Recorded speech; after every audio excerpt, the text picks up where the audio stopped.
తెలంగాణలో HILT policy versus grid పాలసీగా politics heat ఎక్కుతున్నాయి.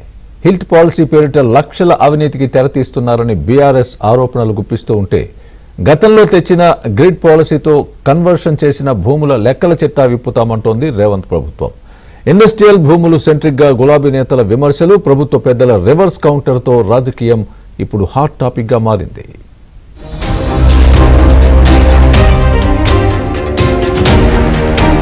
తెలంగాణలో పారిశ్రామిక భూములపై ప్రభుత్వ విధానాలు వివాదాలుగా మారుతున్నాయి. కాంగ్రెస్ ప్రభుత్వం తెచ్చిన హిల్ట్ పాలసీతో రాజకీయాలు ఒక్కసారిగా వేడెక్కాయి. హిల్ట్ పాలసీపై బీఆర్ఎస్ నేతలు తీవ్రమైన విమర్శలు చేస్తున్నారు. అయితే గత కేసీఆర్ హయాంలో తెచ్చిన గ్రిడ్ పాలసీని తెర మీదకు తీసుకువచ్చి అధికార పక్షం రివర్స్ అటాక్ చేస్తోంది. పరిశ్రమల భూములపై కాంగ్రెస్ బీఆర్ఎస్ నేతల మధ్య మాటల తూటాలు పేలుతున్నాయి. విమర్శలు ప్రతి విమర్శలతో తెలంగాణ రాజకీయాలు ఒక్కసారిగా వేడెక్కాయి.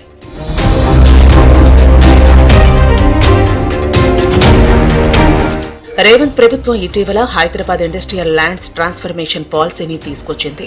హైదరాబాద్ లో పెరుగుతున్న కాలుష్యాన్ని తగ్గించడానికి సిటీ మధ్య ఉన్న పరిశ్రమలను ఔటర్ రింగ్ రోడ్ బయటికి తరలించాలని నిర్ణయం తీసుకుంది. ఇందుకోసం హిల్ట్ పాలసీని రూపొందించింది. 9,292 ఎకరాల ఇండస్ట్రియల్ భూముల కన్వర్షన్ కు అవకాశం కల్పిస్తోంది. ప్రస్తుతం పరిశ్రమలను బయటకు తరలించి ఆ భూములను హిల్ట్ పాలసీతో మల్టీ యూజ్ జోన్లుగా మార్చడానికి అనుమతి ఇచ్చింది.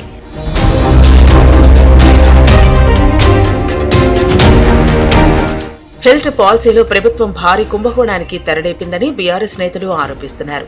దీని వెనుక సీఎం రేవంత్ తో పాటు ఆయన కుటుంబ సభ్యులు ఉన్నారంటూ కేటీఆర్ తీవ్ర ఆరోపణలు చేయడంతో దీనిపై వివాదం రాజుకుంది. 9,292 ఎకరాల పారిశ్రామిక భూముల మీద కన్నేసి రేవంత్ రెడ్డి గారు ఆయన ప్రభుత్వం ఇవాళ Hyderabad industrial lands transformation policy అనే పేరిట భూములను కొల్లగొట్టే కుంభకోణానికి తెరలేపాడు. ఇక్కడ సింపుల్ గా నేను చెప్పే లెక్క మళ్ళొకసారి అర్థం చేసుకోండి. ఈ 9,292 ఎకరాలు మొత్తం కూడా ప్రభుత్వ భూమి. ప్రభుత్వం పారిశ్రామికవేత్తలకు మీరు పరిశ్రమ పెట్టండి అని ఇచ్చిన భూమి. అడ్డికి పావు షేరు అంటే మార్కెట్ విలువ రూపాయి అయితే 10 పైసలకో రూపాయల 1 పైసకో ఇచ్చిన భూమి ఇది. ఇలా భూమి విలువ పెరిగింది. పెరిగిన ఆ భూములను పేటీఎం గా మార్చుకునే ప్రయత్నమే రేవంత్ రెడ్డి గారు చేస్తా ఉన్నారు.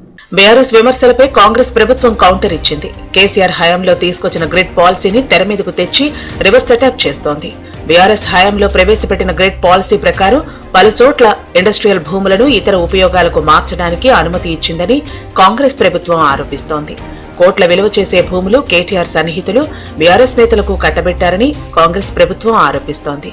గత హయాంలో కన్వర్షన్ చేసిన భూముల వివరాలను బయటపెట్టేందుకు కాంగ్రెస్ ప్రభుత్వం సిద్ధమవుతోంది.